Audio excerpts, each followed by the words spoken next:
In the last days of December, Dr. Hall, the village priest, was working in his study, when his servant entered the room in great alarm.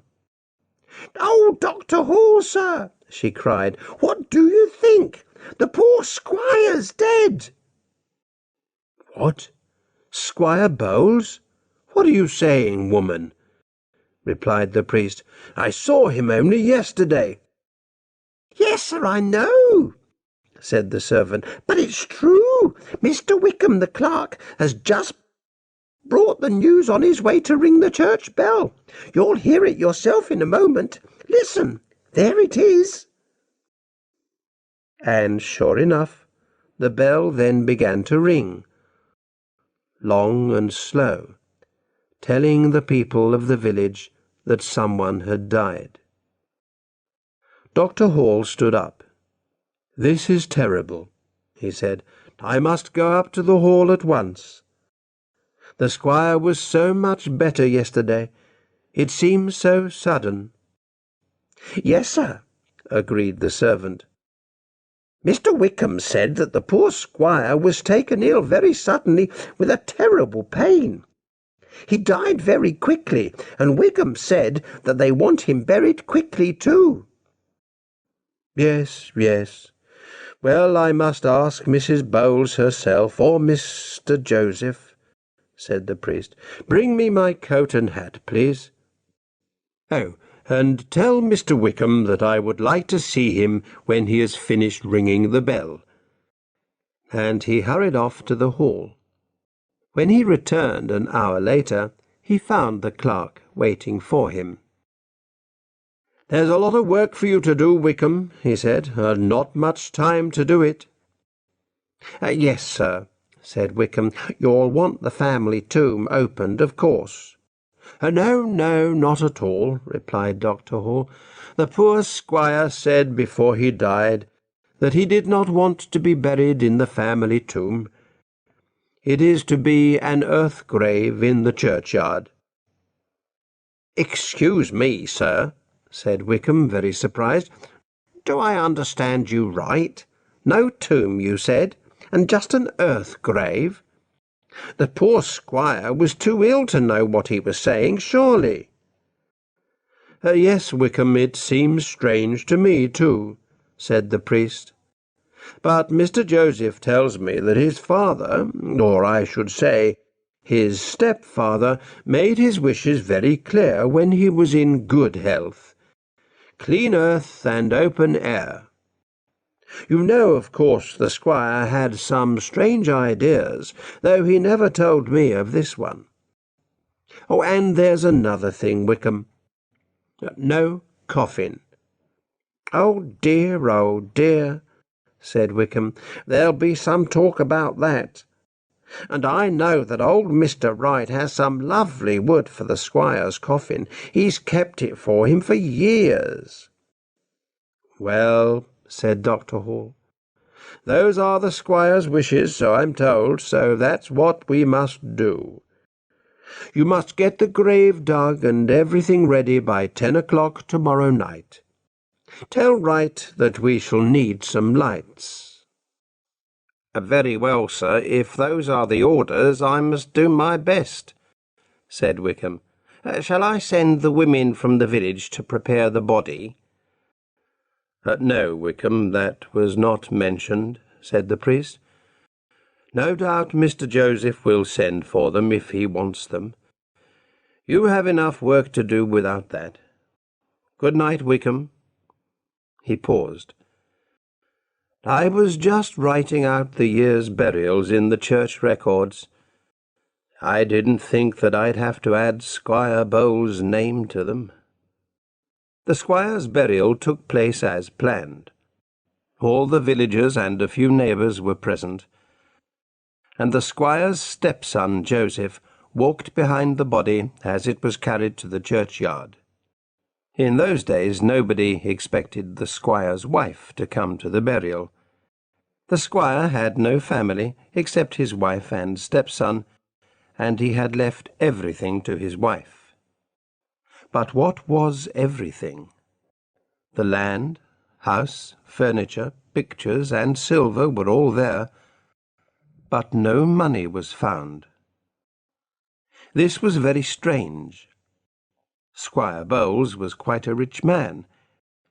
He received plenty of money from his land every year. His lawyers were honest, but still there was no money. The squire had not been mean with his money. His wife had all she needed. He sent Joseph to school and university, and he lived well.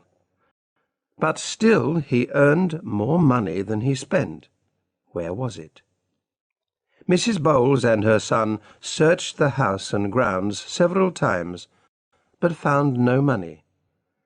They could not understand it. They sat one evening in the library discussing the problem for the 20th time. "You've been through his papers again, Joseph, haven't you?" asked the mother. "Yes, mother, and I found nothing." "What was he writing the day before he died? Do you know? And why was he always writing to Mr. Fowler in Gloucester? You know, he had some strange ideas about what happens to a person's soul when he dies. He was writing to Mr. Fowler about it, but he didn't finish the letter. Here, I'll read it to you." He fetched some papers from the squire's writing table and began to read.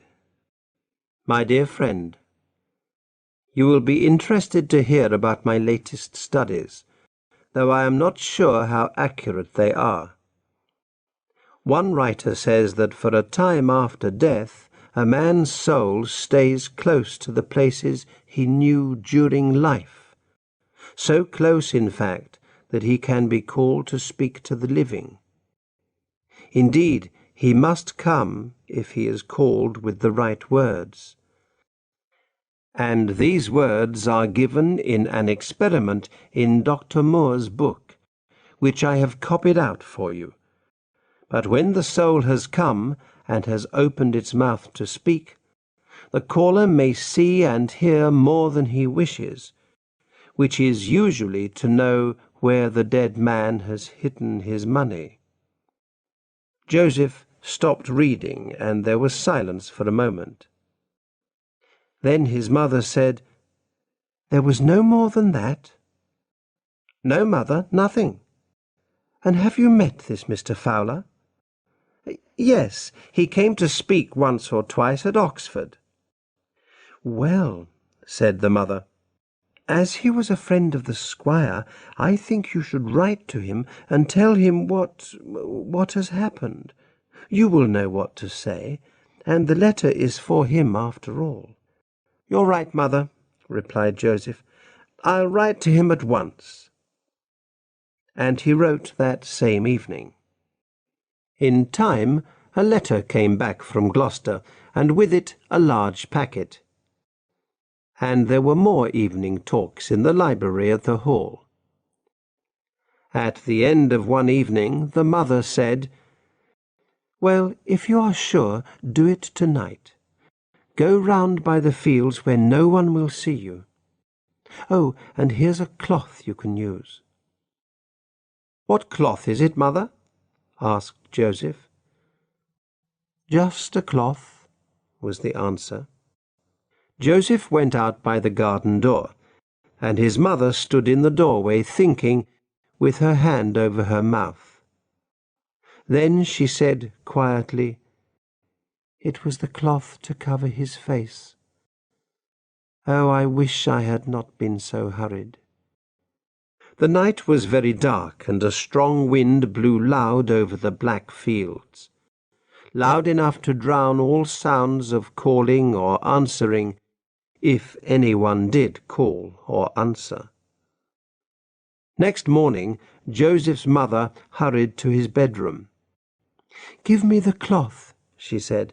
"The servants must not find it, and tell me, quick." Her son, sitting on the edge of the bed, with his head in his hands, looked up at her with wild, red eyes. "We have opened his mouth," he said. "Why, oh why, mother, did you leave his face uncovered?" "You know how hurried I was that day," she replied. "I had no time. But do you mean that you have seen it?" Joseph hid his face in his hands. "Yes, mother, and he said you would see it too." His mother gave an awful cry and caught hold of the bedpost. "He's angry," Joseph went on. "He was waiting for me to call him, I'm sure. I had only just finished saying the words when I heard him, like a dog growling under the earth." He jumped to his feet and walked up and down the room. "And now he's free. What can we do? I cannot meet him again. I cannot take the drink he drank and go where he is. And I'm afraid to lie here another night. Oh, why did you do it, Mother? We had enough as it was." "Be quiet," said his mother through dry lips. "It was you as much as I. But why spend time talking? Listen to me. It's only 6 o'clock. Yarmouth's not far, and we've enough money to cross the sea. Things like him can't follow us over water. We'll take the night boat to Holland. You see to the horses while I pack our bags." Joseph stared at her. "What will people say here?" "You must tell the priest that we've learnt of some of the squire's money in Amsterdam, and we must go to collect it. Go, go. Or if you're not brave enough to do that, lie here and wait for him again tonight." Joseph trembled and left the room.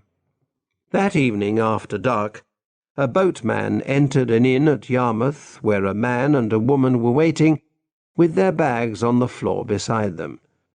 "Are you ready, sir and madam?" he asked. "We sail in less than an hour. My other passenger is waiting by the boat. Is this all your luggage?" He picked up the bags. "Yes, we are travelling light," said Joseph. "Did you say you have other passengers for Holland?" "Just one," replied the boatman, "and he seems to travel even lighter than you." "Do you know him?" asked Mrs. Bowles. She put her hand on her son's arm, and they both paused in the doorway. "No," said the boatman. "He keeps his face hidden, but I'd know him again by his voice. He's got a strange way of speaking, like a dog growling. But you'll find that he knows you. 'Go and fetch them out,' he said to me, 'and I'll wait for them here.' And sure enough, he's coming this way now." In those days, women who poisoned their husbands were burnt to death. The records for a certain year at Norwich tell of a woman who was punished in this way, and whose son was hanged afterwards. No one had accused them of their crime, but they told the priest of their village what they had done.